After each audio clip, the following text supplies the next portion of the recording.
لیکن سال میں ایک مرتبہ 2.5% زکوٰۃ ادا نہیں کرتا تو اللہ کے رسول صلی اللہ علیہ وآلہ وسلم فرماتے ہیں اللہ اس کی نمازیں بھی قبول نہیں فرماتا، کیونکہ اللہ تعالیٰ نے جہاں جہاں زکوٰۃ کا ذکر کیا ہے نماز کے ساتھ کیا، زکوٰۃ کا ذکر ہمیشہ نماز کے ساتھ آیا ہے۔ آپ دیکھ لیں قرآن مقدس میں اٹھا کر نماز کا ذکر کہیں تنہا کر دیا گیا ہے، لیکن ہمیشہ زکوٰۃ کو نماز کے ساتھ بیان کیا گیا۔ زکوٰۃ کا معنی ہوتا ہے پاک کرنے،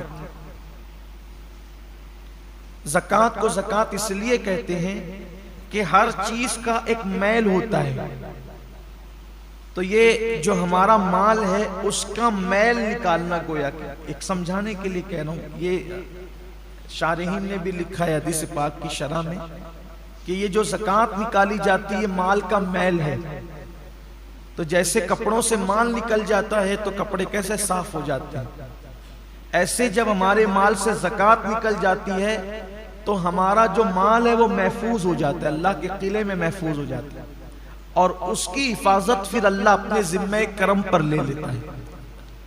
اور جو لوگ ادا نہیں کرتے زکوٰۃ، کچھ لوگ ایسے ہیں کہ جنہیں بہت تکلیف ہوتی ہے زکوٰۃ ادا کرنے میں، حالانکہ دیا اللہ نے، اور ادا کتنی کرنا ہے؟ صرف 2.5%، یعنی 100 روپے پر 2.5 روپیہ دینا ہے صرف، اور 97.5 روپے اپنے لیے رکھنا ہے۔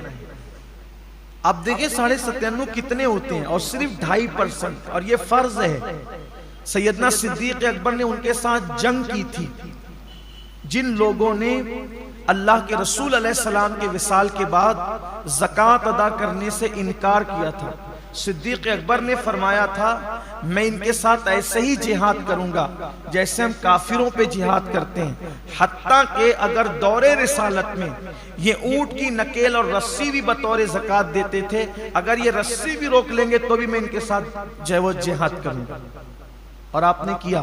معاملہ ایک رسی کا نہیں تھا، معاملہ پیسوں کا نہیں تھا، معاملہ زکوٰۃ کی فرضیت کا تھا، اور زکوٰۃ کی فرضیت اسلام کے وہ 5 بنیادی ستونوں میں سے ایک ہے، جس کا ذکر اللہ کے رسول علیہ السلام نے فرمایا کہ اسلام کی بنیاد 5 چیزوں پر ہے: ایمان، نماز، روزہ، حج اور زکوٰۃ۔ یہ 5 ستون ہیں اسلام کے مضبوط۔ اگر کوئی زکوٰۃ کا انکار کرے تو وہ مسلمان نہیں رہ جاتا، وہ کافر ہو جائے گا۔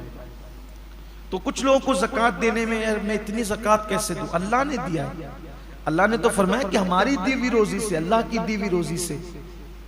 ایک حدیث پاک میں اللہ کے حبیب علیہ السلام کا فرمان ہے، قیامت کے دن لوگ دیکھیں گے کہ بہت بڑا اژدہا ہے جس کی آنکھوں سے آگ نکل رہی ہے، اور جس کے دانت لوہے کے ہیں، لوہے کے دانت ہیں اس کے، اور آگ اس کی آنکھوں سے نکل رہی ہے۔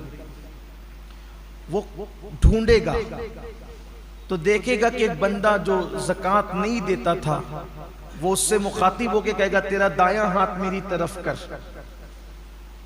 تاکہ میں تیرا ہاتھ کھا جاؤں۔ آقا کریم صلی اللہ علیہ وآلہ وسلم کے فرمان کا مفہوم ہے کہ پھر وہ اس کا دایاں ہاتھ چبائے گا، اور دایاں ہاتھ چبا کر کے کھا لے گا، پھر بائیں ہاتھ کی طرف بڑھے گا۔ جب بایاں ہاتھ چبا کر کھائے گا تو پھر دایاں ہاتھ اس کا دوبارہ واپس آ جائے گا، پھر بایاں ہاتھ کھا چکا رہے گا تو دایاں ہاتھ کھائے گا تو بایاں واپس آ جائے گا۔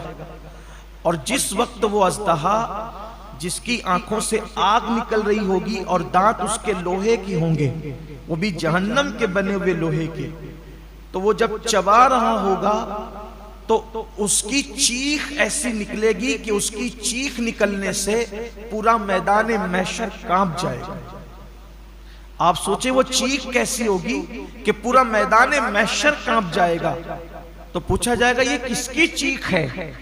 تو ارشاد ہوگا کہ یہ اس کی چیخ ہے کہ جو دنیا میں زکوٰۃ ادا نہیں کرتا۔ یہ پورا میدان محشر کانپ جائے گا، کتنی دردناک چیخ ہوگی زکوٰۃ نہیں دینے والوں کا۔ اچھا یہ کسی مولوی کی ڈرانے کی باتیں نہیں ہیں، نہ کسی سیاسی لیڈر کا قول ہے، یہ صادق الوعد الامین کا فرمان ہے، جس نے اپنی زندگی میں کبھی اپنی مرضی سے کلام ہی نہیں کیا، زبان ان کی ہے، کلام خداوند قدوس کا ہے۔ تو جو وہ شخص جس کا وہ ہاتھ چبا کر کے کھا رہا ہوگا وہ اژدہے سے پوچھے گا تو کون ہے؟